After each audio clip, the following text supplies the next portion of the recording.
नय करबू तंग तोहरा होलिया में। खोला न केवाड़ी भौजी नय करबू तंग तोहरा होलिया में। ए भौजी होलिया में तनी सा लगावे दाना रंग अपन चोलिया में। तनी सा लगावे दाना रंग भौजी चोलिया में। कैसन पालन तू करके अइलो सेट देवरू होलिया में कि देवरू होलिया में।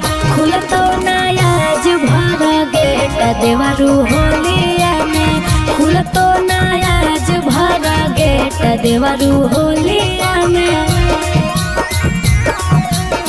लाले सामान तो है पड़े बड़ी तान देवरू फूचुर फूचुर फेंके पिचकारी तो हर रंग देवरू फूचुर फूचुर फेंके पिचकारी तो हर रंग देवरू फूचुर फूचुर। बुझना दर्द अपन छोटा का देवर के। छोटा का देवर के हो छोटा का देवर के। खड़ा ही भौजी पीछा करिया पकड़ के। पिचकारिया पकड़ के पिचकारिया ए जी पकड़ सुना चट चट करे देवरू कल के डाला लका टप टप चुए रंगवाला हंगा से लालका। साल भर के लगल हो छोड़ावे दन जंक भौजी होलिया में। ए भौजी होलिया में तनी सा लगावे दन रंग अपन चोलिया में।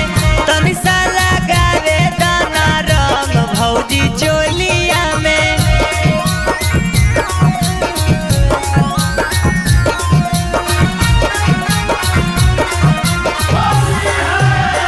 फेंके पिचकारी तो हर रंग देवरू फूचुर फूचुर फेंके पिचकारी तो हर रंग देवरू फूचुर फूचुर। छोड़ दे वो भौजी तोहरा तानिए से डाल के। तानिए से डाल के हो तानिए से डाल के। कोल्लू धर्म नर रंगावा रखले हो निकाल के।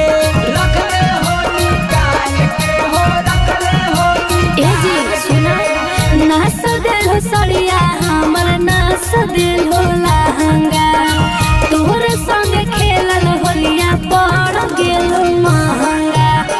चढ़ल हो फागुन के कपार पौ मांग भौजी होलिया में। ए भौजी होलिया में तनी सा लगावे दाना रंग अपन चोलिया में। तनी सा